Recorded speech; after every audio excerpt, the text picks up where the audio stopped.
देखो ग्रेविटेशन हम लोग नहीं पढ़े ग्रेविटेशन किस टॉपिक में किस पेपर में था। तो Kepler's law of planetary motion semester 1 में Kepler's law of planetary motion पढ़े थे।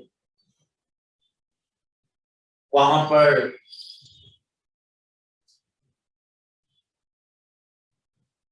सेमेस्टर 1 में था ना, ग्रेविटेशन किसमें था सेमेस्टर 1 या किसमें? देखो इसको हम न्यूटन से नहीं करने जा रहे। जब ग्रेविटेशन चैप्टर पढ़ रहे थे सेमेस्टर 1 में ही था, motion under planetary motion, Kepler's law of planetary motion. वहां पर एक इक्वेशंस हम डिराइव किए थे, कैपलर्स लॉ को डिराइव किए थे कि इक्वेशन ऑफ मोशन डिराइव किया गया था। वही इक्वेशन ऑफ मोशन अभी हैमिल्टन प्रिंसिपल से फाइंड करेंगे।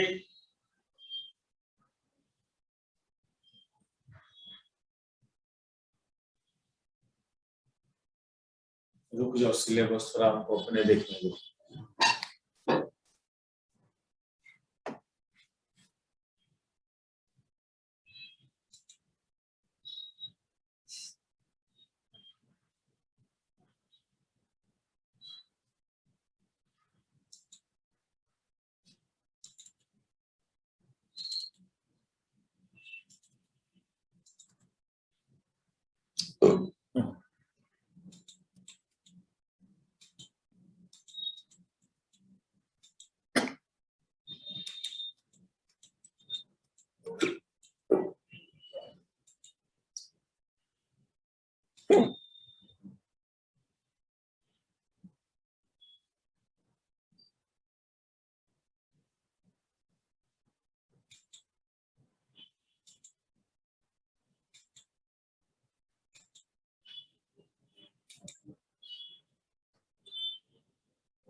देखो मोशन अंडर सेंट्रल फोर्स में क्या होता है, जैसे अर्थ रोटेट करता है सन के अराउंड, ये मोशन अंडर सेंट्रल फोर्स हुआ। इलेक्ट्रॉन रोटेट करता है न्यूक्लियस के अराउंड, ये भी मोशन अंडर सेंट्रल फोर्स के अंदर आता है। ये सेंट्रल फोर्स किसको बोला जाता है? ऐसा कोई फोर्स जो ऑलवेज डायरेक्टेड हो टुवर्ड्स ए फिक्स्ड पॉइंट, और वो फोर्स इनवर्स स्क्वायर लॉ को फॉलो करे, दैट इज वो force directly proportional to square of distance from that fixed point. जैसे इलेक्ट्रॉन का मोशन न्यूक्लियस के अराउंड को जब बात करते हो, इस पर ऑलवेज एक इलेक्ट्रिक फोर्स एक्ट करता है सेंटर की तरफ। कहीं भी इलेक्ट्रॉन होगा तो एक फोर्स उसको एक फिक्स्ड पॉइंट की तरफ एक फोर्स एक्ट करता है। ये इलेक्ट्रिक फोर्स है, इलेक्ट्रिक फोर्स होता है Q1 Q2 या प्रोपोर्शनल टू 1/r स्क्वायर। इसको इनवर्स स्क्वायर लॉ बोलेंगे। यदि कोई फोर्स इस फिक्स्ड पॉइंट से जो डिस्टेंस है पार्टिकल के, उसके स्क्वायर का इनवर्सली प्रोपोर्शनल, इसी तरह के फोर्स को इनवर्स स्क्वायर लॉ बोला जाता है। तो ये इस इलेक्ट्रॉन का मोशन अराउंड न्यूक्लियस, ये भी एक एग्जांपल हुआ मोशन अंडर सेंट्रल फोर्स का। सेंट्रल फोर्स का डिफिनेशन ही है ऐसा कोई फोर्स जो always directed towards a fixed point. कहीं भी रहेगा इलेक्ट्रॉन, उस पर एक फोर्स लग रहा है किधर, फिक्स्ड पॉइंट की तरफ।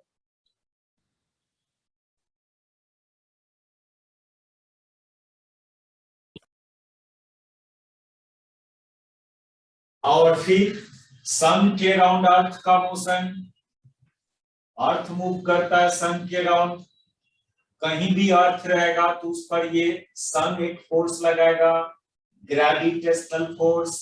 कहीं भी होगा अर्थ तो सन के द्वारा इस पर एक ग्रेविटेशनल फोर्स एक्ट करेगा। और चूंकि ग्रेविटेशनल फोर्स है, इसका मास कैपिटल एम मान लो, इसका स्मॉल एम मान लो, तो ये जो फोर्स जो होता है वो Gm1 m2 बाई ये डिस्टेंस का स्क्वायर, दैट इज ये भी प्रोपोर्शनल हुआ R square, inversely proportional to R square, तो इसको भी सेंट्रल फोर्स बोलेंगे। हाँ बोलो अनुज सर।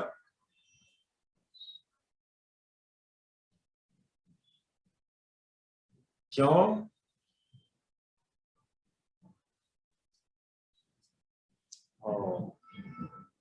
अच्छा ठीक है, अभी तो देख रहे थे कनेक्ट हुई थी तो।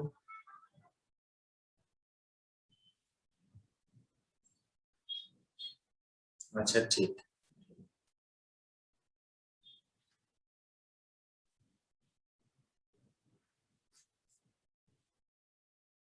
हमेशा अभी कनेक्ट नहीं होगी sir F is equal to G M G लिखा हुआ है। कैमरा पर एक डॉट आ गया है ऊपर में यहाँ पर जो तो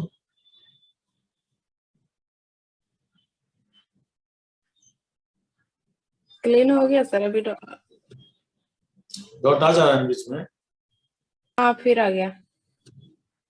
कैमरा का पोजीशन पर डिपेंड कर रहा है सर।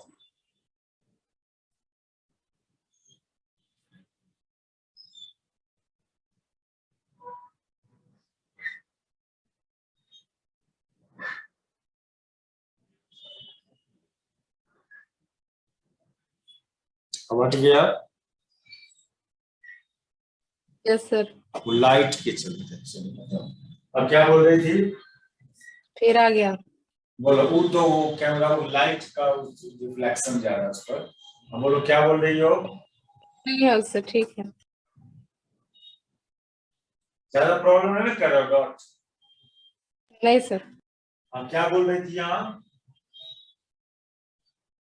अरे माइक भूल गए, घरे पर भूल गए तो आवाज जा रहा है ना? हाँ सर, माइक से भी अच्छा आ रहा है आवाज। माइक से भी अच्छा? अच्छा चलो, और यहाँ पर क्या पूछ रही थी? अंजलि पूछ रही थी, हम नहीं पूछ रहे थे। अच्छा देखो, तो जब भी कोई फोर्स जो है वो डिस्टेंस के स्क्वायर का इनवर्सली प्रोपोर्शनल हो, इसी तरह के फोर्स को इनवर्स स्क्वायर लॉ बोलते हैं। और सेंट्रल फोर्स बोल रहे हैं इसको, क्यों? क्योंकि कहीं भी ये बॉडी है, अर्थ कहीं भी है, ये force always directed towards a fixed point. अब ओनली यही सब एग्जांपल नहीं, बहुत सारा एग्जांपल है सेंट्रल फोर्स का। अब एक अल्फा पार्टिकल को प्रोजेक्ट करते हो टुवर्ड्स न्यूक्लियस, तो अल्फा पार्टिकल पर भी जो न्यूक्लियस फोर्स लगाएगा वो ऑलवेज न्यूक्लियस से दूर की तरफ लगता है वो फोर्स। मान लो ये न्यूक्लियस है और अल्फा पार्टिकल को प्रोजेक्ट किया कुछ वेलोसिटी से, तो अल्फा पार्टिकल का रास्ता ऐसा होता है। Alpha particle helium nucleus, positive charge होता है उस पर, पॉजिटिव चार्ज होता है, तो कहीं भी रहेगा तो न्यूक्लियस के द्वारा उस पर एक रिपल्सिव फोर्स लगेगा न्यूक्लियस के द्वारा। यहाँ आ जाएगा अल्फा पार्टिकल, तो फोर्स का डायरेक्शन इधर होगा। ये भी एक सेंट्रल फोर्स है। वो central force either directed towards that fixed point और directed away from that fixed point. Central force दोनों नेचर का होता है, अट्रैक्टिव एंड रिपल्सिव दोनों नेचर का सेंट्रल फोर्स होता है। ये अल्फा पार्टिकल पर जो फोर्स लगा रहा है न्यूक्लियस, ये रिपल्सिव नेचर का सेंट्रल फोर्स है, और इलेक्ट्रॉन पर जो न्यूक्लियस फोर्स लगा रहा था वो अट्रैक्टिव नेचर का सेंट्रल फोर्स। सन के द्वारा जो अर्थ पर फोर्स लगा वो भी अट्रैक्टिव नेचर का सेंट्रल फोर्स। सेंट्रल फोर्स के अंदर कोई पार्टिकल का यदि मोशन है, उस तरह के पार्टिकल का इक्वेशन ऑफ मोशन डिराइव करना। इसको हम न्यूटोनियन से नहीं बना के दिखाएंगे, बहुत लंबा है न्यूटोनियन से बना के दिखाना। अभी तक तो सारे एग्जांपल में क्या करते थे, पहले न्यूटन से वो इक्वेशन ऑफ मोशन डिराइव करते थे, फिर लैग्रेंज और हैमिल्टन से डिराइव करके वही इक्वेशन दिखा रहे थे।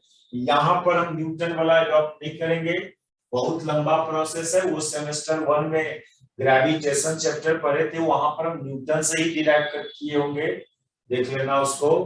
यहाँ पर वही इक्वेशंस लैग्रेंज से डिराइव करना, लैग्रेंज इक्वेशन ऑफ मोशन से।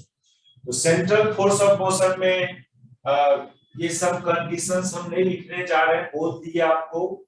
सेंट्रल फोर्स का definition It is a force which is all act on a particle which is always directed either towards a fixed point or away from that fixed point. इसके लिए आपको क्या करना होगा, एक reference line लेना होगा, एक फिक्स्ड पॉइंट पहले सेलेक्ट करना होगा, उस फिक्स्ड पॉइंट से पास करता है रिफरेंस लाइन, और एक पाथ सेलेक्ट करो जिस पाथ पर वो पार्टिकल, सपोज करो m मास का एक पार्टिकल है जो इस रास्ता पर मूव कर रहा है और कहीं भी है पार्टिकल तो उस पर एक फोर्स एक्ट करेगा। अब हम अभी एट्रैक्टिव नेचर का सेंट्रल फोर्स के लिए इक्वेशन ऑफ मोशन चलो डिराइव करें। एट्रैक्टिव नेचर का ये वो सेंट्रल फोर्स है, यहां पर आ जाएगा पार्टिकल तब भी फोर्स इसी डायरेक्शन में होगा, और ये जरूरी नहीं ये पाथ सर्कुलर हो, एक आर्बिट्रेरी पाथ मान लो, ऐसा नहीं कि इस नेचर का फोर्स लगेगा तो पाथ सर्कुलर ही होगा। अब अर्थ पर फोर्स लगाया सन तो पाथ तो इलिप्टिकल है, अल्फा पार्टिकल पर न्यूक्लियस फोर्स लगाया तो वहां तो पाथ हाइपरबोला होता है, तो जरूरी नहीं पाथ कुछ भी हो सकता है यदि ये फोर्स एक्ट करता है, और इलेक्ट्रॉन वाला में सर्कुलर पाथ है ये कोई, तो इसलिए हम लोग आर्बिट्रेरी पाथ की बात करें। एक n mass का particle moves along this arbitrary path under the action of a central force F, ये सब बात लिखना होगा। Considered a particle of mass m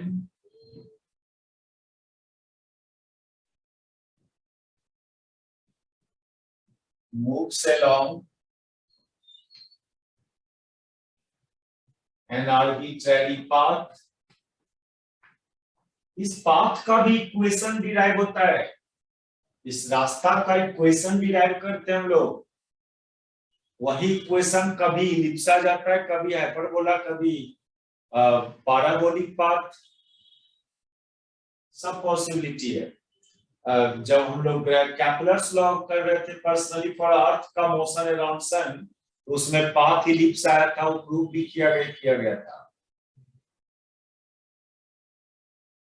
moves along an arbitrary path under the action of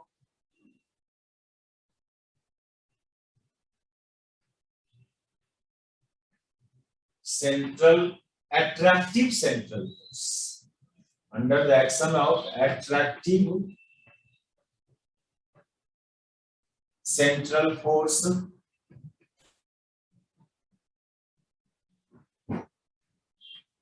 F।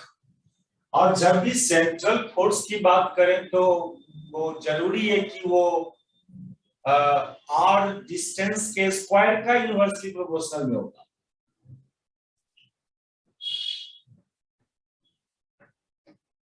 इस model का ही वो force का magnitude होता है।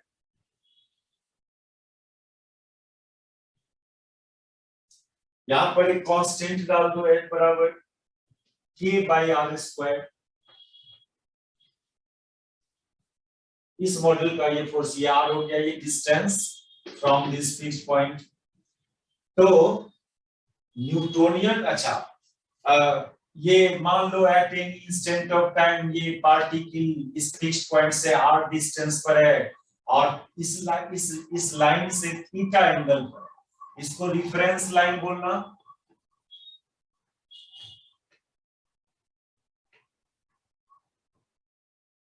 लिखेंगे इस बात को भी, let at any instant of time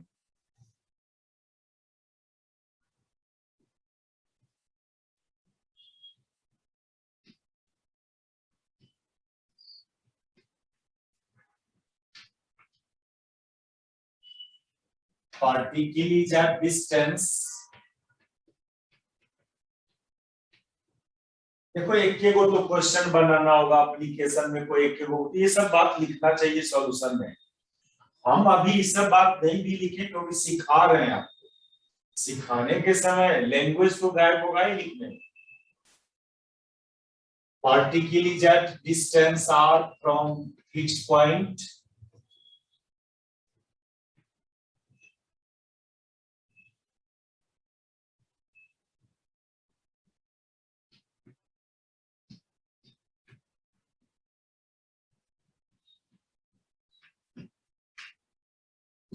fixed point O and at angle theta. तो इस तरह के क्वेश्चंस को जनरली पोलर कोऑर्डिनेट में डिस्क्राइब होता है। कार्टेशियन कोऑर्डिनेट में सेंट्रल खास करके इस तरह का जो मोशन है, सेंट्रल फोर्स के अंदर कोई पार्टिकल यदि मोशन में है, उसको आप कभी भी एक्स वाई के कोऑर्डिनेट्स, कार्टेशियन कोऑर्डिनेट्स के टर्म्स में डिस्कस मत करो। जब न्यूटोनियनो डायनामिक्स से किया था तो पोलर कोऑर्डिनेट r थीटा के टर्म्स में बात की थी। इसको हम लोग डिस्क्राइब करेंगे in terms of polar coordinate r theta. This type of motion can be described in terms of polar coordinate r theta.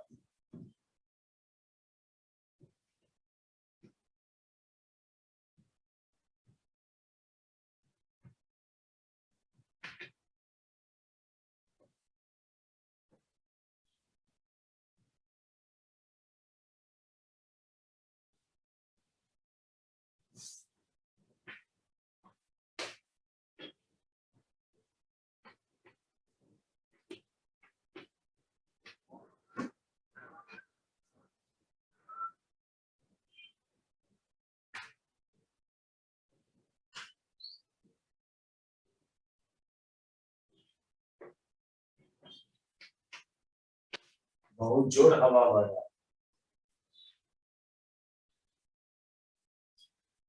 देखिए, तो अब आप उस फिगर को बना लेना, हम जो बनाए थे तो आप बनाए हुए वो फिगर।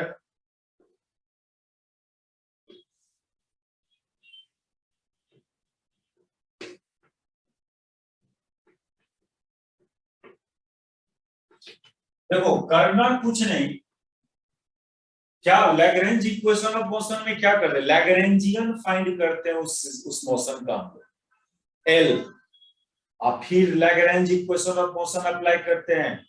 ये देखिए, ये कैसे बनाया जाता था, लैग्रेंज इक्वेशन ऑफ मोशन क्या था,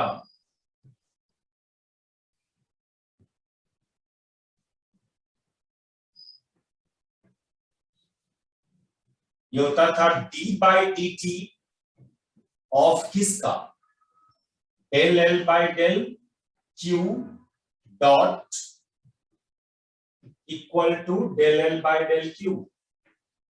ये है लैग्रेंज इक्वेशन। एल लैग्रेंजियन है सिस्टम का, इसको लैग्रेंजियन जो बराबर था किसका, kinetic energy minus potential T minus V, इसको लैग्रेंजियन बोलते हैं, ये पोटेंशियल एनर्जी। तो पहले ये, अच्छा, और दूसरी बात की क्यू के लिखो यहां पर, where qk is generalized coordinate। Generalised coordinate वो इंडिपेंडेंट कोऑर्डिनेट होता है। यहाँ पर r को थीटा से मतलब नहीं है, थीटा को r से मतलब नहीं है। r थीटा में कोई रिलेशन एग्जिस्ट नहीं करेगा, दोनों एक दूसरे से इंडिपेंडेंट कोऑर्डिनेट है। यही r थीटा यहाँ पर q की तरह बिहेव किया, जनरलाइज्ड कोऑर्डिनेट की तरह बिहेव किया। Here r theta is generalised coordinate, q की जगह q के मत एक से ज्यादा जनरलाइज्ड कोऑर्डिनेट हो सकता है। एक जनरलाइज्ड कोऑर्डिनेट r हुआ, एक जनरलाइज्ड कोऑर्डिनेट आपका थीटा हुआ। तो here there are two generalized coordinates r and theta।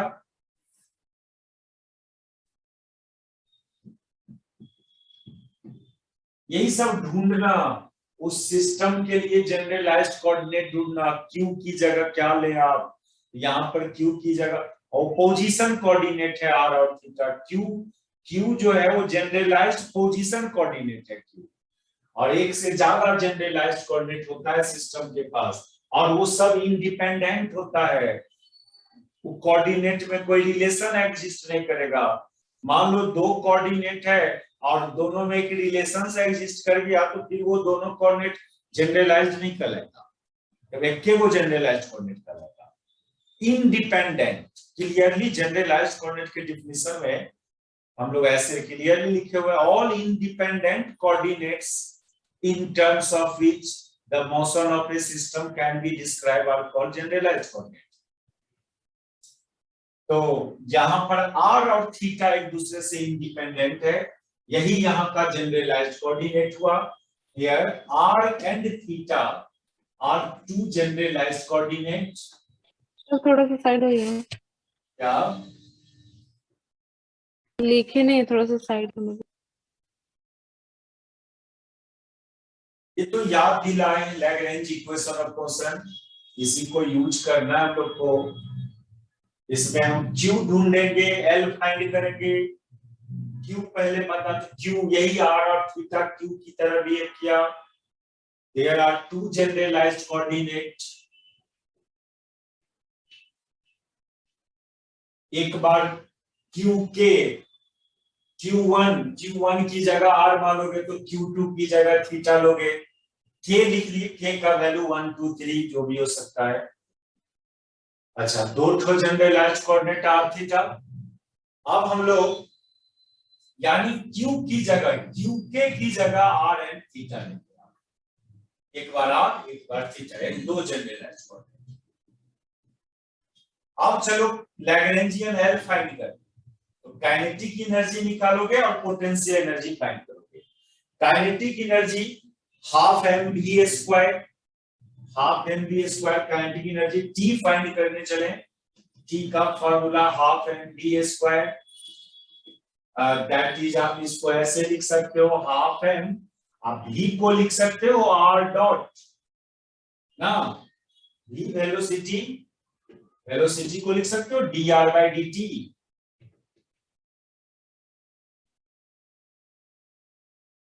ये काइनेटिक एनर्जी ट्रांसलेशनल, दो काइनेटिक एनर्जी यहां पर डिपेंड होगा, ध्यान देना।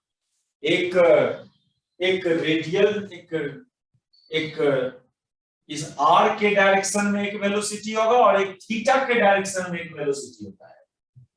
दो वेलोसिटी इस पार्टिकल में होता है, एक एंगुलर वेलोसिटी और एक लीनियर वेलोसिटी। ये हुआ r के डायरेक्शन वाला वेलोसिटी के चलते जो काइनेटिक एनर्जी होगा। रेडियल काइनेटिक एनर्जी भी बोल सकते हैं उसको, रेडियल वेलोसिटी भी बोल सकते हैं। और एक चूंकि रोटेशन भी है, थीटा में भी चेंजिंग हो रहा है, तो एक angular kinetic energy, rotational kinetic energy होगा। रोटेशनल काइनेटिक एनर्जी, इसलिए हाफ mv स्क्वायर खाली नहीं लिखो, इसमें दो काइनेटिक एनर्जी है, ट्रांसलेशनल प्लस रोटेशनल। T तो काइनेटिक एनर्जी हुआ, इसमें लिखोगे translational kinetic energy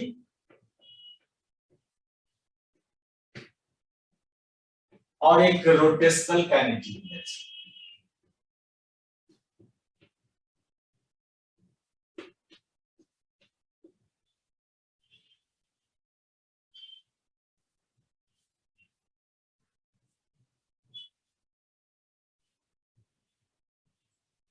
translational kinetic energy इसमें हो जाएगा हाफ mv स्क्वायर, v की जगह r डॉट स्क्वायर, प्लस एक rotational kinetic energy half I omega square.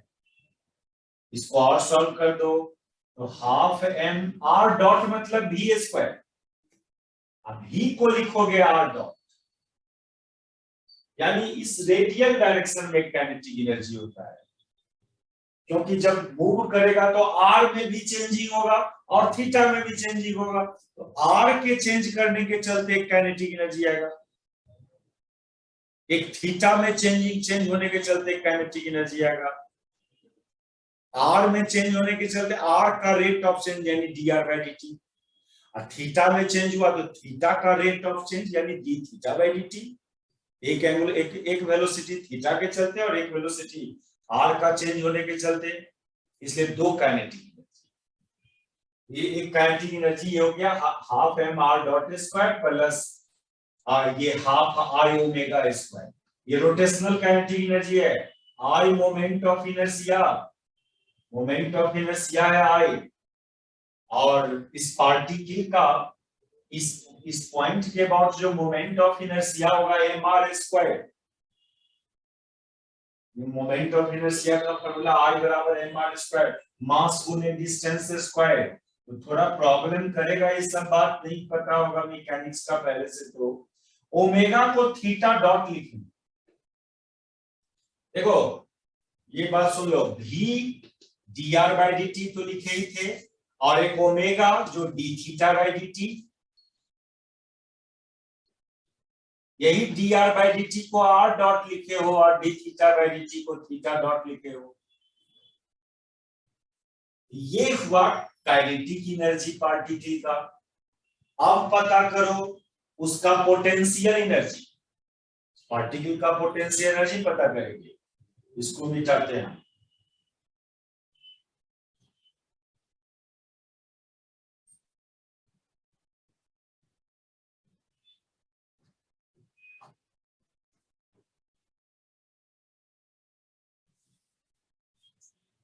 देखो जब कभी भी इनवर्स स्क्वायर लॉ टाइप का फोर्स एक्ट करता हो कोई पार्टिकल पर, तो पार्टिकल में पोटेंशियल एनर्जी आएगा। ये सब मैकेनिक्स का रूल्स है। F proportional to 1/r²। इस मॉडल का फोर्स के लगने से पार्टिकल में पोटेंशियल एनर्जी क्रिएट होगा। अब देखो ना, ग्रेविटेशनल फोर्स होता है ना 1/r² टाइप का, इलेक्ट्रिको फोर्स होता है ना 1/r² टाइप का। इलेक्ट्रिक पोटेंशियल एनर्जी डिफाइन करते हो, ग्रेविटेशनल पोटेंशियल एनर्जी भी डिफाइन करते हो। तो एक पोटेंशियल एनर्जी होगा आपके पार्टिकल में।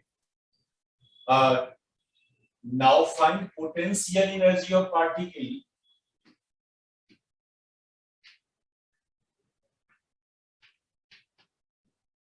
देखिए एक रिलेशन याद दिलाते हैं आपको। फोर्स और पोटेंशियल एनर्जी में ये रिलेशन होता है, F बराबर -dV/dr। तभी ये रिलेशन बहुत बार देखे होंगे 11 लेवल में भी।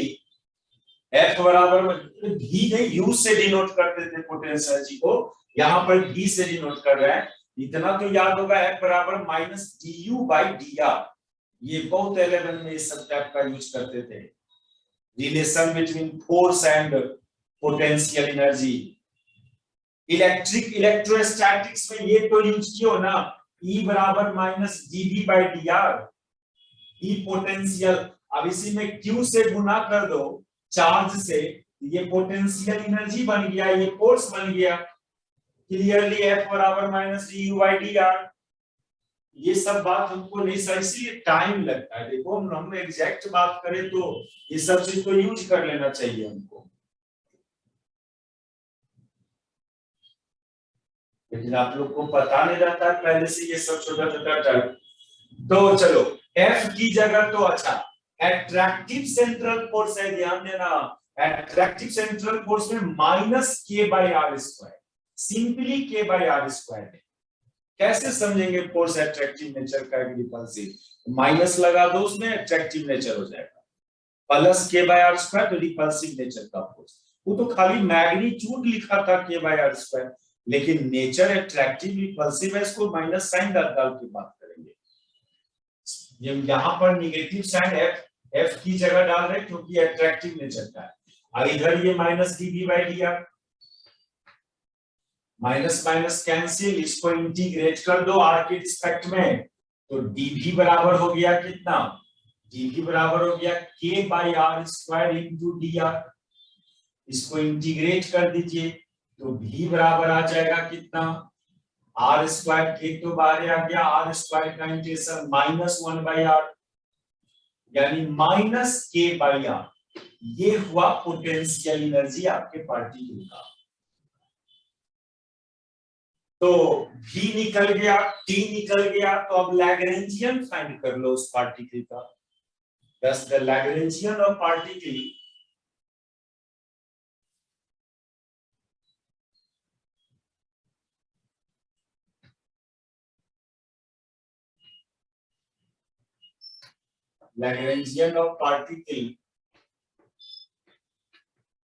L जो डिफाइन था T-V, T निकला कितना, ½ mr² प्लस ½ mr² इंटू θ²।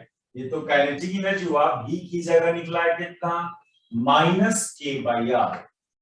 तो एक ये भी बोलता है find Lagrangian of particle moving under the central force. एक काम किया हम लोग, लैग्रेंजियन फाइंड किया उस पार्टी। अब चलो इक्वेशन ऑफ मोशन डिराइव करते हैं। इक्वेशन ऑफ मोशन क्या, तो वहां पे फिर प्लस ना हो जाएगा, माइनस भी है और माइनस के बाय आर भी है। हाँ यहाँ प्लस हो जाएगा। ये अपने पार्टिकल का लैग्रेंजियन फाइंड किया, अब इक्वेशन ऑफ मोशन डिराइव करने चलेंगे। तो देखो एक बात बोला था, लैग्रेंज इक्वेशन ऑफ मोशन की संख्या कितना होगा, तो जितने जनरलाइज्ड कोऑर्डिनेट होगा, दो जनरलाइज्ड कोऑर्डिनेट है यहाँ आर और थीटा, तो दो ठो लैग्रेंज इक्वेशन ऑफ मोशन है। number of Lagrange equation of motion will be equal to number of generalized coordinates. Since there are two generalized coordinates r theta, hence there are two Lagrange equation of motion.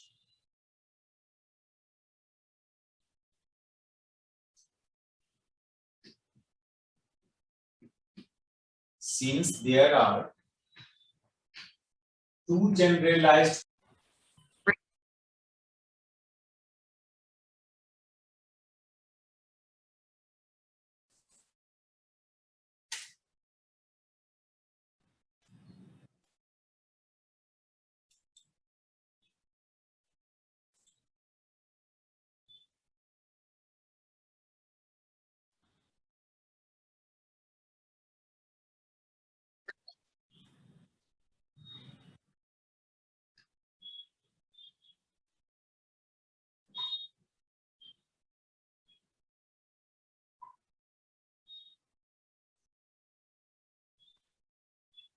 वो भी ई सब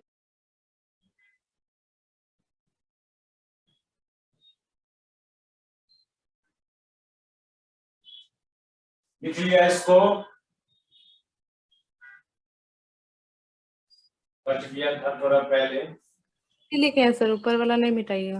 देखो since there are two generalized coordinates, hence there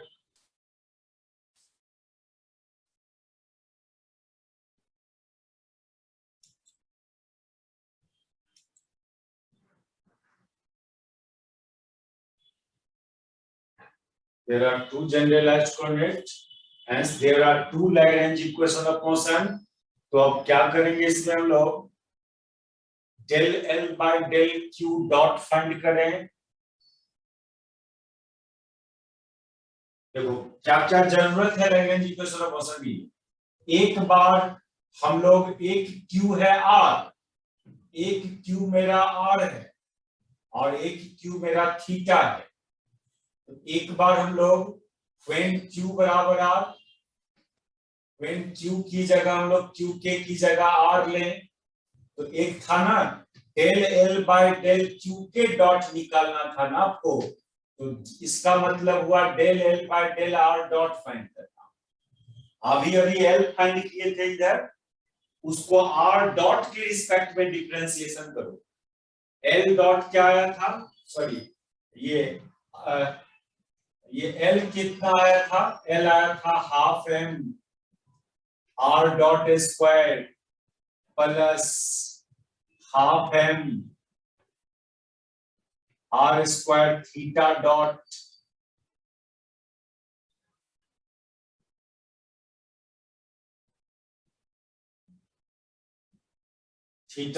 square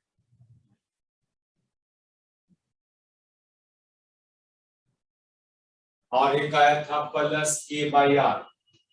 तो पहले इसको are dot के respect में differentiate करने जा रहे हो, तो ये बचेगा आपको सिंपली एम आर डॉट बच जाएगा। देखो आर डॉट तो खाली यहाँ है ना, इस सब में तो आर डॉट नहीं है जिसका डिफरेंशिएशन 0 हो जाए। फिर एक बार फाइंड करो del L by del Q k simply, यानी del L by del r find करो, आर के रिस्पेक्ट में करो, इसका डिफरेंशिएशन 0 हो जाएगा और ये हो जाएगा आपको कितना, हाँ 2 कैंसिल, तो ये m r into theta dot square और फिर माइनस के बाई आर स्क्वायर, इसका डिफरेंशिएशन 1 बाय आर का माइनस 1 बाय आर स्क्वायर, ये हो गया। तो एक लैग्रेंज इक्वेशन ऑफ मोशन अब तुरंत आ गया आपका। तो now using Lagrange equation of motion,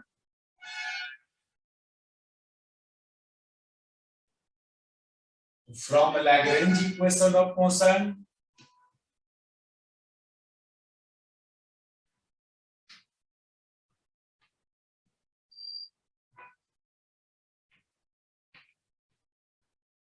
क्या था Lagrange equation of motion? Del L by del Q k dot का differentiation with respect to time ये बराबर होता था किसका? Del L by del Q k का। तो यहां पर सब्स्टिट्यूट कर दो इस सब बात को, तो डी बाई डी टी इतना का वैल्यू निकला है एम आर डॉट, और del L by del Q k का वैल्यू ये निकला m r into theta dot square minus के बाई आर स्क्वायर। थोड़ा और इसको सॉल्व कर लें, ये m को बाहर करके इसमें डिवाइड कर दो चलेगा, और r डॉट का एक बार टाइम के रिस्पेक्ट में डिराइवेटिव, तो r पर दो गो डॉट हो जाएगा, m को इधर डिवाइड कर देने जा रहे हो आप, ये r theta dot square minus के by M into R square. एक लैग्रेंज इक्वेशन ऑफ मोशन ये हुआ, यानी इस पार्टिकल का एक इक्वेशन ऑफ मोशन ये हुआ। यही चीज न्यूटोनियन डायनामिक्स से भी आता है। एक और इक्वेशन आएगा वो देखिए, अब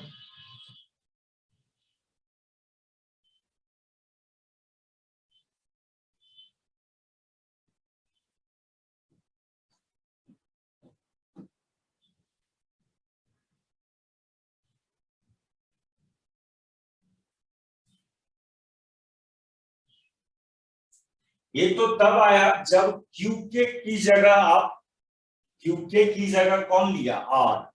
अब आप क्यू के की जगह थीटा डॉट लो, थीटा लो, थीटा।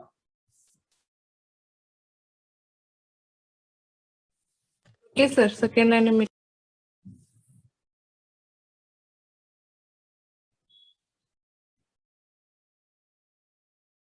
नाउ क्यू के की जगह हम थीटा ले रहे हैं। अब del L by del Q के फाइंड करना मतलब del L by del theta find करना।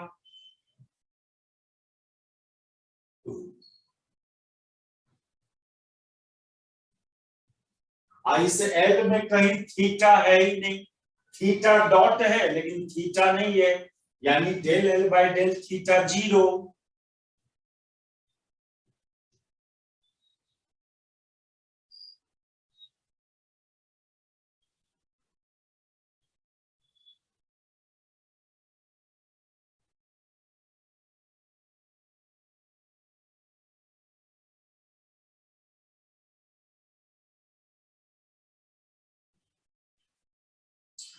और एक del L by del Q k dot चाहिए, यानी इसका मतलब हुआ del L by del theta dot चाहिए। थीटा डॉट तो है, इसका डिफरेंशिएशन 0, इसका 0, खाली इसका डिफरेंशिएशन बचेगा। ये बच जाएगा आपको m r square into theta dot.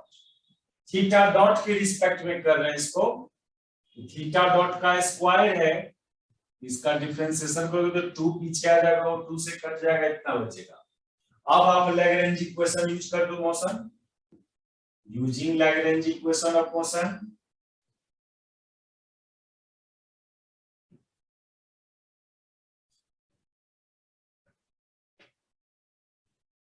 क्या था Lagrange equation of motion?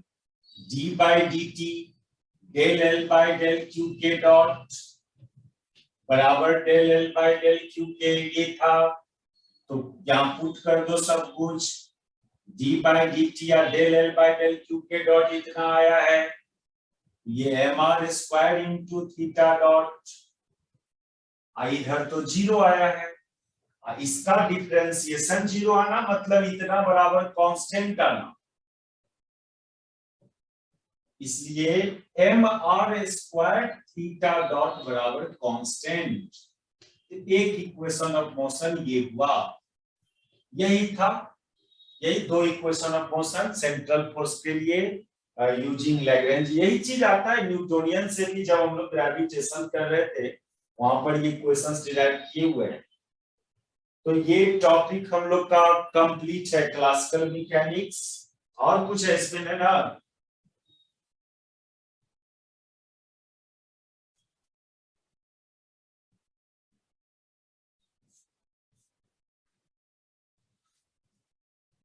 Hello,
लिख ली?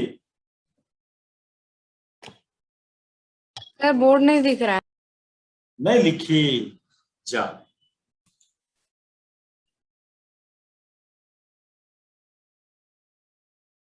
लिख लेना चाहिए था ना, नहीं लिखी थी?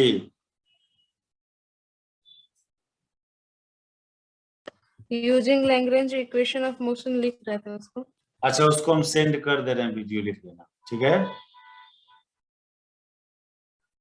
Yes sir. ठीक। श्वेता, तुम्हारा पेमेंट नहीं हुआ ना? सर अब आगे रांची तो हम ऑफलाइन ही देंगे। तो कल दे दोगे ना? आ जाओ कल। तो जब भी क्लास होगा ना हम दे देंगे, क्योंकि ऑनलाइन में थोड़ा प्रॉब्लम हो रहा था इसलिए। हम जा रहे हैं हरिओम टावर, आ जाना ना। ठीक है सर। सर ऑनलाइन क्लास भी ले, ऑफलाइन क्लास भी स्टार्ट कीजिएगा। कल दे देगी ना पेमेंट? हाँ सर। कल हम रहेंगे 10 बजे से लेके 12-1 बजे तक हरिओम टावर में। ठीक है सर, कल कॉलेज भी जाना, तो जब जाएंगे तो उधर से देते हुए जाएंगे। ठीक है, ठीक।